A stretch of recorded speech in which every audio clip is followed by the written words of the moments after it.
Hola a todos y bienvenidos a Formación Comunista. Yo soy Pau Botella y hoy hablaremos de la Internacional Comunista.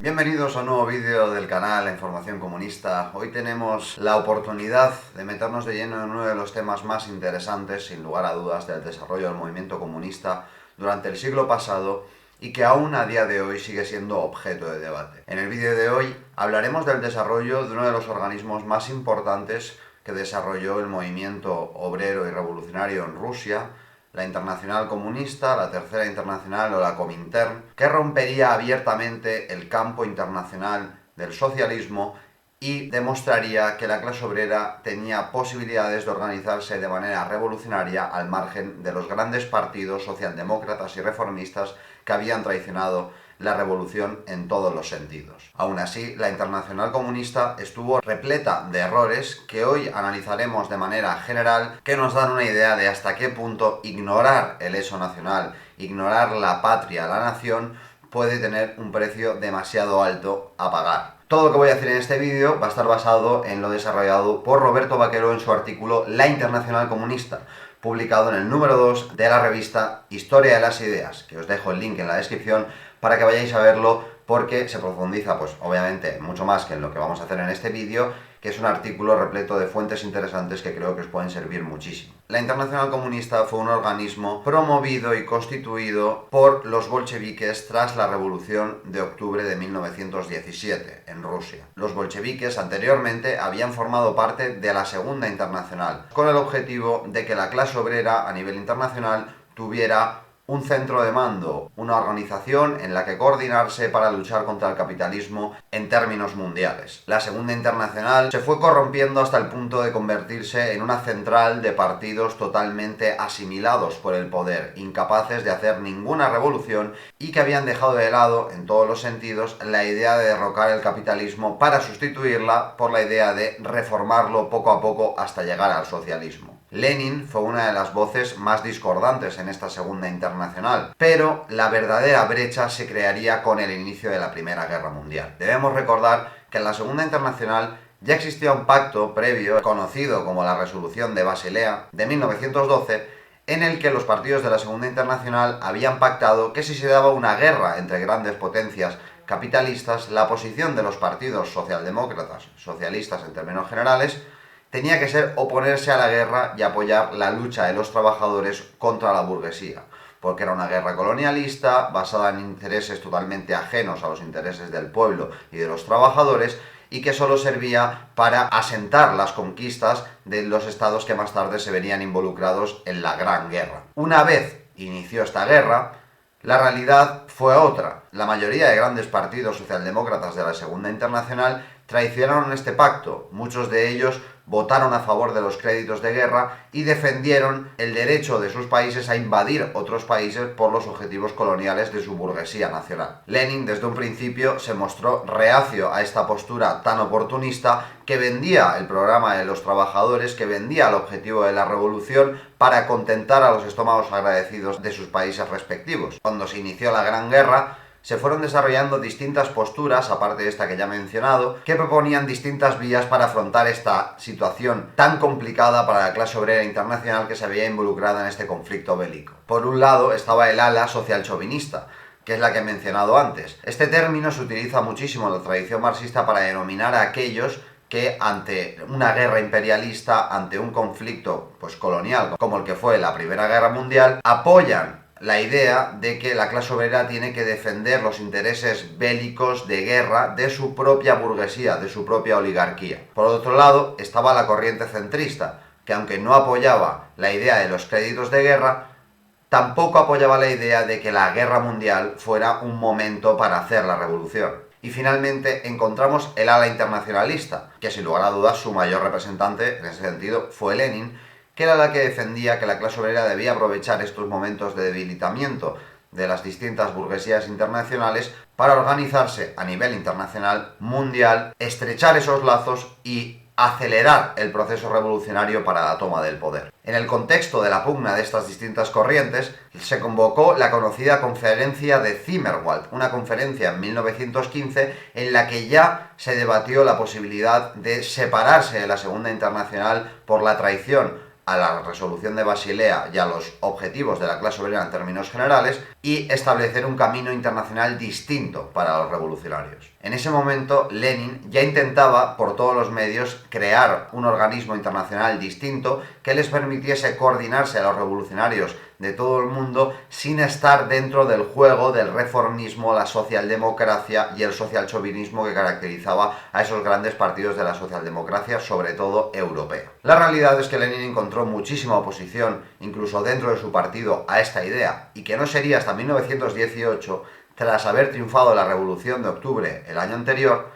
que finalmente se lanzaría a constituir la Internacional Comunista. Es importante entender, para todos los que nos estáis viendo, que la idea de la Revolución Internacional no era una idea cliché de la que tiraban los revolucionarios, pero que en realidad no la veían como plausible. Al contrario, muchísimos revolucionarios, herederos de la tradición marxista, creían fervientemente que si la revolución obrera socialista no se daba en distintos países avanzados a la vez, era una revolución que estaba abocada al fracaso. La idea de revolución internacional no solo tenía implicaciones estratégicas, es decir, es más fácil que dos países conserven el proceso revolucionario a que lo haga uno solo, sino que además tenía implicaciones teóricas muy arraigadas en la tradición del pensamiento marxista, de las que tardaron mucho en deshacerse más adelante, cuando no paraban de ocasionarle todo tipo de problemas al movimiento comunista en distintos países de Europa y del mundo. ¿Cuál era la base teórica de la revolución socialista como un fenómeno mundial? La verdad es que el marxismo había desarrollado una visión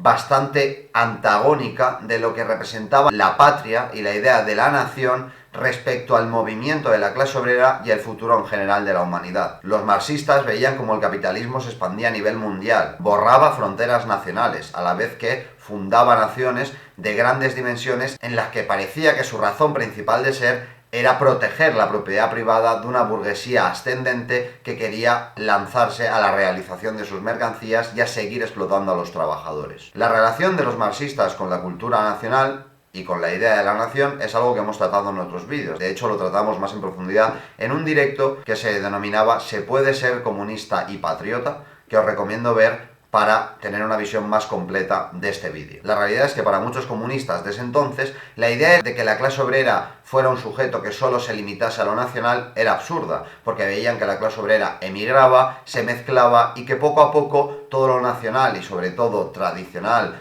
relacionado con instituciones que venían incluso del feudalismo, iba desapareciendo. La idea de que desaparecían las naciones, aunque es algo que podemos plantearnos a nivel teórico como una posibilidad en el futuro, como cualquier otra hipótesis de cómo se desarrollarán las cosas, para ellos era algo inminente. Si el capitalismo caía, también caía la idea de la nación y de la patria. Y si la clase obrera no estaba incluida en el proyecto de la patria burguesa y tenía que estar pasando de un país a otro para trabajar, por lo tanto la clase obrera tampoco tenía un marco nacional en el que tener que desarrollar esa revolución. He explicado esta teoría y parece muy bonita, pero la realidad, la historia de la Internacional Comunista, demuestra que era una idea errónea. De hecho, fue el socialismo en un solo país de Joseph Stalin, que en realidad también fue defendido incluso por Lenin y por muchísimos otros bolcheviques dentro del partido, lo que demostró que el socialismo debía construirse en los marcos nacionales y que no podía ignorar un hecho tan importante. Pero no vayamos tan rápido, volvamos un poco atrás,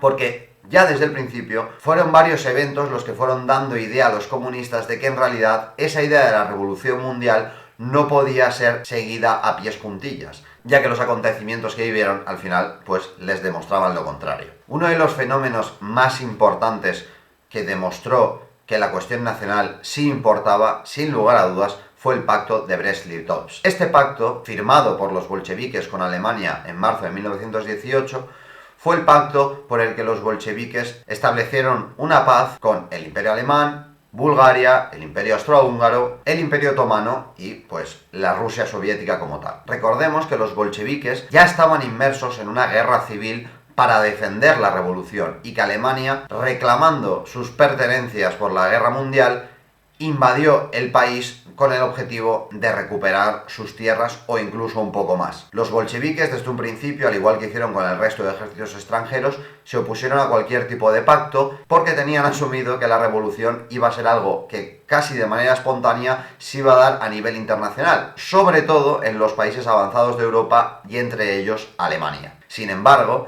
este proceso revolucionario, guerra civilista, se topó con numerosos obstáculos y se dieron cuenta de que hacer frente a todos esos ejércitos internacionales y también internos sin establecer pactos era imposible, sobre todo porque esa revolución mundial de la que tanto hablaban aún no había dado sus frutos. De hecho, en el proceso de negociación de este pacto se vieron a todas luces cuáles eran esas posiciones de los bolcheviques que realmente no salían del marco de la idea de una revolución que traspasara fronteras. Por ponernos algunos ejemplos, el propio Lenin, que había defendido la revolución internacional y que fue lo que le llevó a la fundación de la Internacional Comunista, se opuso a la idea de no llegar a un pacto porque realmente le atemorizaba la idea de que todo lo que habían conquistado ya durante la revolución y la guerra civil se perdiera por un envalentonamiento contra los alemanes. Sin embargo, la mayoría del Comité Central, y esto incluye a Trotsky, defendían la idea de que la revolución debía continuar y de que si las potencias capitalistas les declaraban la guerra, esto era lo más natural del mundo, pero que los propios obreros de esos países se iban a levantar contra esas potencias e iban a apoyar su revolución. Por lo tanto, no valía la pena hacer ningún pacto y había que seguir adelante. Trotsky fue una de las personas que llevó a cabo estas negociaciones. De hecho, en la primera negociación, su tono envalentonado y aventurerista hizo que Alemania más tarde exigiera aún más terrenos que serían los que finalmente acabarían cediendo los bolcheviques ante este imperio. Concretamente, los bolcheviques renunciaban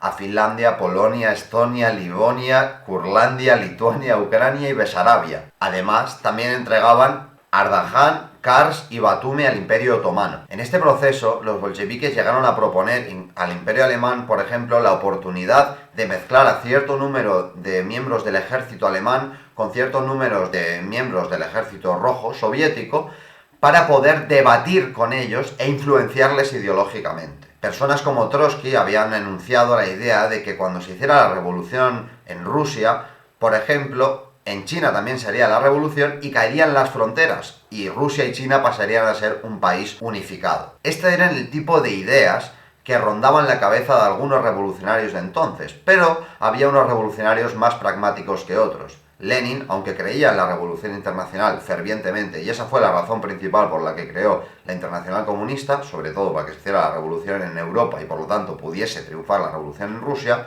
porque esa era la idea principal, era mucho más pragmático y se dio cuenta de que defender la revolución no era tan fácil como se habían planteado y que no tenía sentido caer heroicamente intentando hacer una revolución en toda Europa si perdían todas las conquistas históricas, nunca vistas antes en la historia reciente, que ya habían conseguido. Stalin, por ejemplo, aunque también era un defensor de la revolución internacional, había prestado mucha atención desde hacía años a la cuestión nacional. También con esa visión pragmática, defensista, revolucionaria, apoyaría la idea del pacto con Alemania, porque veía una locura declararle la guerra a todos los ejércitos más poderosos del mundo por la idea presunta de que los obreros se iban a levantar y a hacer la revolución ellos solos. Stalin, además, fue uno de los artífices durante la revolución bolchevique de la estructura nacional que caracterizaría más tarde a la Unión Soviética y que efectivamente no borraría las fronteras entre naciones y además convertiría las fronteras de la propia Unión Soviética en una de las fronteras más impermeables de todo el mundo. A esto se sumarían muchas más experiencias como fue la derrota, por ejemplo, de la Revolución Húngara en 1919, la derrota de la revolución en Alemania o la derrota también de la experiencia italiana, con además el triunfo de Mussolini. Pero vayamos por partes. En realidad, la Internacional Comunista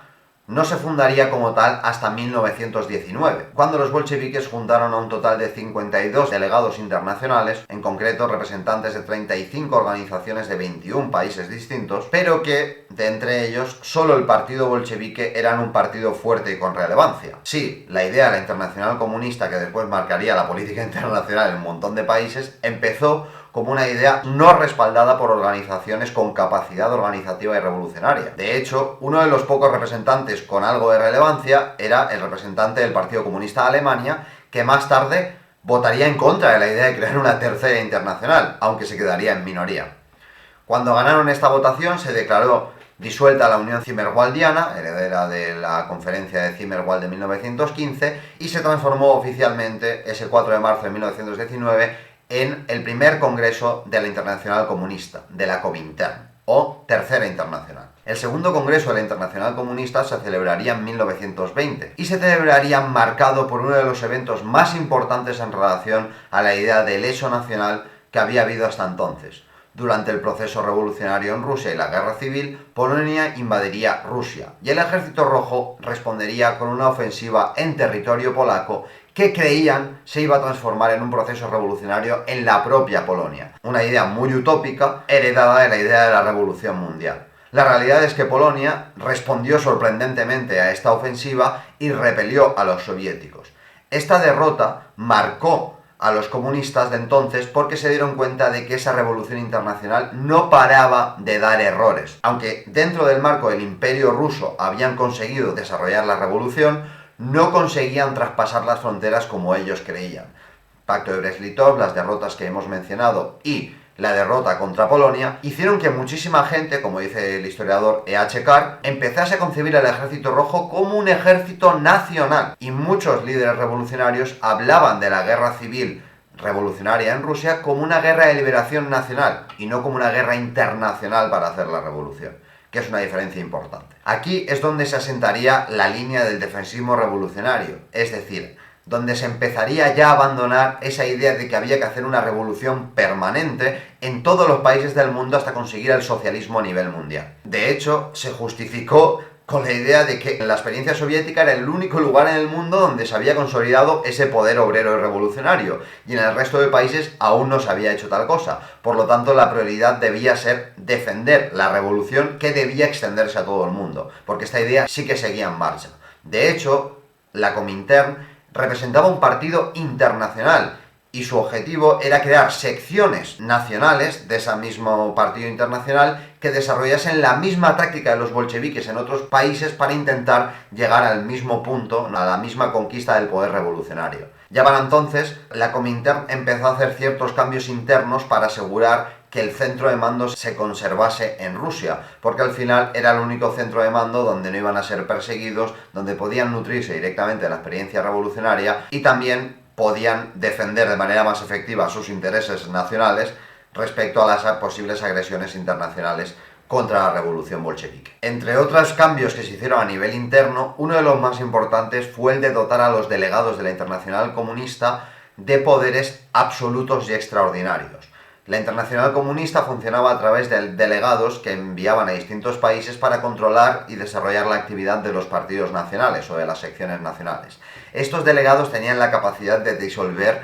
ejecutivas, de echar a cualquier miembro, de conspirar contra las decisiones del partido. Tenían, de verdad, poderes absolutos. Y esto generaría una barbaridad de fricciones con partidos en todo el mundo, que obviamente tendrían sus errores también, pero no generaría una relación de confianza entre esos partidos y la Internacional Comunista. O al contrario, estos partidos o secciones nacionales seguirían tan al pie de la letra lo que decían estos delegados de manera caótica y contradictoria que acabarían llegando al punto casi de disolverse, como fue el caso del Partido Comunista de España, que fue la fusión del Partido Comunista Español y del PCOE y que pasaría de tener miles de militantes a llegar a una cifra entre 800 y 100 militantes justo antes de que empezase la República en España, para que os hagáis una idea. Hoy no vamos a hablar del Partido Comunista y la relación que tuvo con la Internacional Comunista, eso lo hablé con Roberto Vaquero en Vaquero Podcast, en un podcast interesantísimo que os dejo por aquí, pero sin lugar a dudas la experiencia española es un fiel reflejo de los efectos que podía llegar a tener esa política tan agresiva e internacionalista de la Comintern, que en muchos sentidos hizo una huida hacia adelante con una táctica totalmente errónea, que concretamente era la del clase contra clase, que ahora hablaremos de ella, y que acabó cambiándola por la línea del Frente Popular, que por fin permitió a los partidos comunistas integrarse en luchas más grandes que ellos mismos y ser relevantes para la clase obrera de nuevo en muchísimos otros países. Una idea que, sin embargo, la del Frente Popular, sería la última buena idea de la Internacional Comunista, ya que después del séptimo congreso en la que se implantaría esta línea política, se disolvería. Volviendo atrás, la línea que defendían los comunistas para entonces en la Comintern se basaba en la idea del Frente Único del Proletariado. Ellos habían visto que en Rusia Los obreros, organizándose en torno a las fuerzas revolucionarias marxistas, habían conseguido barrer de un plumazo no solo a las fuerzas zaristas o más reaccionarias de la sociedad, sino también a las fuerzas burguesas. Obviamente, con muchísimos matices que no vamos a desarrollar aquí. Pero esta era la base más o menos de la idea del Frente Único del Proletariado. El proletariado, con el Partido Comunista a la cabeza, tenía que organizarse en un frente amplio en el que estuvieran solo las fuerzas revolucionarias en contra de todas las fuerzas burguesas y pequeño burguesas que quisieran conservar el capitalismo en sus países. Sin embargo, esta táctica se traducía, al menos en el caso español, al igual que en muchos otros, por ejemplo el alemán, en luchar abiertamente contra los socialistas y los socialdemócratas. Es decir, la prioridad de los comunistas pasaba a ser prácticamente dispararse y hacer todo tipo de lucha contra los socialistas para evitar su influencia dentro de la clase obrera y conquistarla a ellos. Esto, por ejemplo, llevó a que en los primeros años del Partido Comunista de España se dedicasen más a protagonizar numerosos actos de violencia contra los socialistas y contra la UGT aquí en España que contra la situación política que estaba viviendo la clase obrera en su país. Y esto es algo que se vivió en muchísimos otros países del mundo. Aunque la idea del Frente Único del Proletariado era algo que podía funcionar y se le pueden poner muchísimos peros a la forma que tuvieron de aplicarlo todos los partidos, por ejemplo en Europa, de la Comintern, es verdad que tenía una base teórica y estratégica. El leninismo se caracterizaba por esa visión pragmática de la política revolucionaria. Aunque es cierto que se mantuvieron cerrados en torno a la idea del Frente Único del Proletariado y del clase contra clase, que ahora hablaremos de él, la Comintern intentaba una vez tras otra ir corrigiendo errores de partidos que sin embargo no podían estar a la altura de una situación revolucionaria, sobre todo porque no estaban viviendo en sus respectivos países lo que ya se había vivido en Rusia. No es que el Frente Único del Proletariado o el clase contra clase fueran ideas erróneas, sino que la experiencia nacional que vivía en esas secciones de la Internacional Comunista no se correspondía con las condiciones materiales que requerían para funcionar. El cuarto congreso de la Internacional se dio después del triunfo de la marcha sobre Roma, de Mussolini, y sin embargo en este congreso no le dieron ninguna importancia prácticamente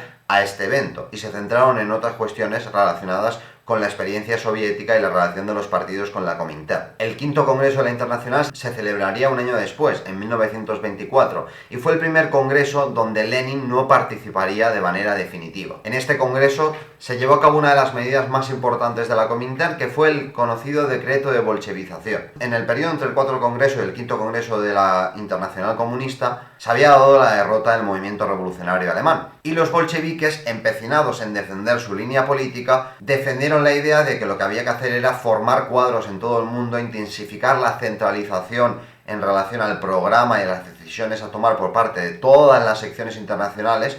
y conseguir, a través de este proceso de bolchevización o leninización, que los partidos fueran capaces de replicar lo que habían conseguido ya en la Rusia soviética. Hay mucha gente que dice que en este momento es cuando Stalin da un giro de timón y convierte a la Comintern en una dictadura terrible desde Moscú, en lo que los partidos y secciones internacionales se convierten en sus marionetas. Bueno, más allá de la crítica que podamos hacer a la relación que tenía la Internacional con estos partidos de distintos países, la realidad es que la línea que profundizó Stalin con el decreto de bolchevización fue la línea defendida anteriormente por Lenin, como hemos podido ir viendo a lo largo de este vídeo. No fue una gran corrección, un gran cambio de viraje, y esto solo viene del intento de contaminación que intentan hacer ver que Lenin en verdad era un espíritu puro revolucionario y que Stalin traicionaría la revolución. Stalin continuó totalmente el legado de Lenin. De hecho, corregir los errores de ese legado fue una de las cosas que más tardó en hacerse en la Comintern,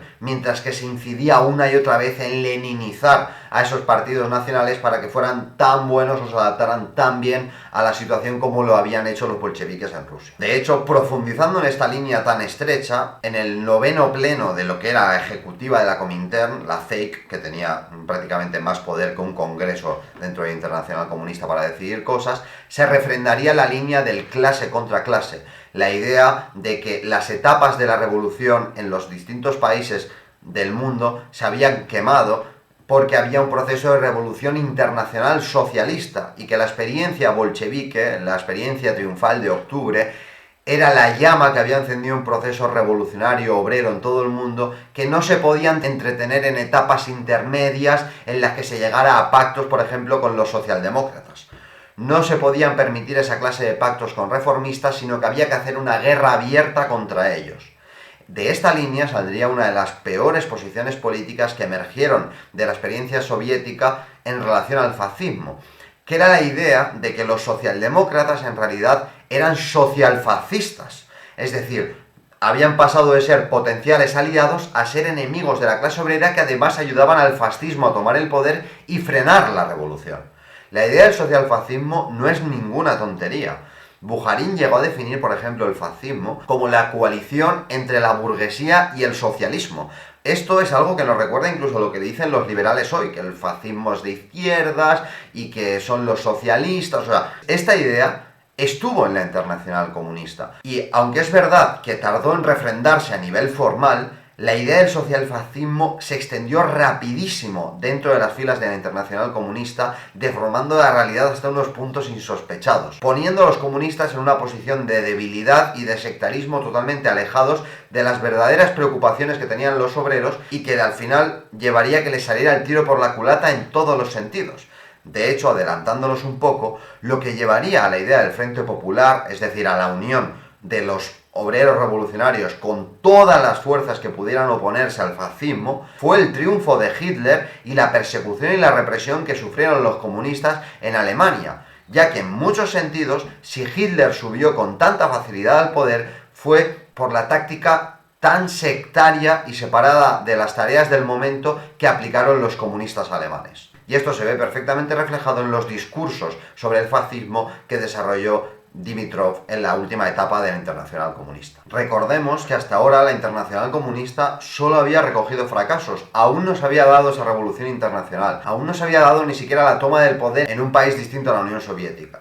En el sexto congreso de la Internacional Comunista, que se dio en 1928, es donde finalmente se defendería la idea del socialismo en un solo país, es decir, la posibilidad de construir el socialismo en un país sin esperar a que se hiciera la revolución fuera. Pero en realidad, en este congreso solo se refrendó algo que era ya totalmente generalizado. Desde sus primeras derrotas durante la Guerra Civil hasta ahora, muchísimos bolcheviques se habían dado cuenta de que la revolución internacional era una idea posible, pero que se debía dar de otra manera. Se debía dar paso tras paso y por fases. Es decir, era una lucha a largo plazo. La persona que más defendió esta postura fue Stalin. De hecho, fue uno de los elementos por los que más le atacan los trotskistas, que seguían defendiendo no lo que defendía Lenin en 1919, no lo que defendía Lenin ni siquiera en Brest-Litovsk. Ellos defendían lo que defendía Trotsky en Brest-Litovsk y lo que defendían los revolucionarios antes de la revolución, que era esa revolución mundial, sin naciones, sin fronteras, algo que solo podía llevarles a la derrota. De hecho, lo central de la revolución permanente, como hemos dicho antes,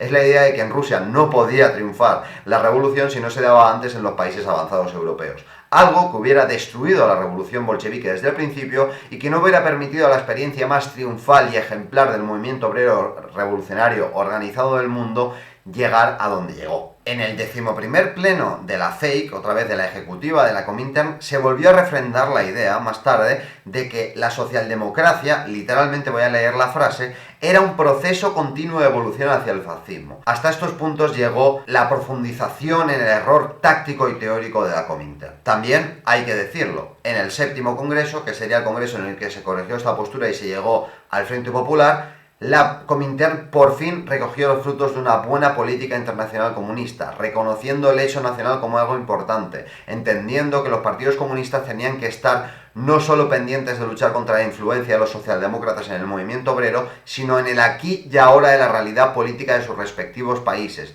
que tenían etapas distintas, con un desarrollo desigual tanto económico como político. El Frente Popular cosechó muchísimos éxitos en países como España, en Francia y otros. Y gracias a esta política que reconocía el hecho nacional ya sobre la base del socialismo en un solo país y rechazando las visiones sectarias del socialfascismo y del clase contra clase, fue la primera vez de nuevo después de 1917 que se conquistaba el poder obrero en nuevos países distintos a la Unión Soviética. Aquí la idea de la revolución internacional, por supuesto, ya era una cosa totalmente distinta de lo que había sido en un principio. Y esto es así. Ahora la revolución internacional se entendía por etapas, con táctica, estrategia y fases. Y entendiendo a los comunistas como un agente activo que tenía que adaptarse a la realidad nacional y no solo a la realidad vivida por una experiencia triunfal en un país lejano. Entender el hecho nacional permitió internacionalizar la experiencia bolchevique y revolucionaria, y permitió también corregir las posiciones que habían lastrado al movimiento comunista durante mucho tiempo desde sus primeros éxitos. Sin lugar a dudas, la Internacional de la Comintern tiene muchísima más historia detrás. Como habéis visto en este vídeo, me he centrado más en hacer un análisis crítico de lo que fue. Y no por ello no podemos reconocer las cosas buenas que tuvo. Nunca ha habido una organización internacional que llegase tan lejos como la Comintern. Nunca ha habido además un proceso de desarrollo teórico tan conectado con la práctica que permitiese evolucionar el movimiento comunista de todo el mundo y que nos permita hoy conocer los errores que se cometieron para no volver a cometerlos. Después del séptimo congreso, la Comintern se disolvería sin ni siquiera realizar un congreso para ellos. La línea oficial asegura que es porque ya había cumplido su cometido y porque los partidos comunistas eran muy grandes y tenían muchas tareas que llevar a cabo como para estar coordinándose, cuando la realidad es que la Internacional Comunista, al principio de todo, es decir, en 1918, solo tenía una función: era hacer la revolución internacional sí o sí. No había un pero ante esto. Aparte, obviamente, de oponerse a la guerra mundial que, según algunos historiadores, como Kriegel, por ejemplo, la Internacional fue la primera manifestación internacional organizada contra la guerra. Sin lugar a dudas, esto es un tema súper interesante en el que os recomiendo profundizar y, pues, como ya he dicho antes, os recomiendo introduciros a este tema leyendo el artículo de Roberto Vaquero que salió en el número 2 de la revista Historia de las Ideas, que os dejo en el link de la descripción. En su artículo La Internacional Comunista encontraréis mucho más detallado todo lo que he estado hablando y una conclusión súper interesante que seguro que despierta vuestra curiosidad y hace que leáis mucho más al respecto. Muchísimas gracias por vernos y nos vemos en el próximo vídeo.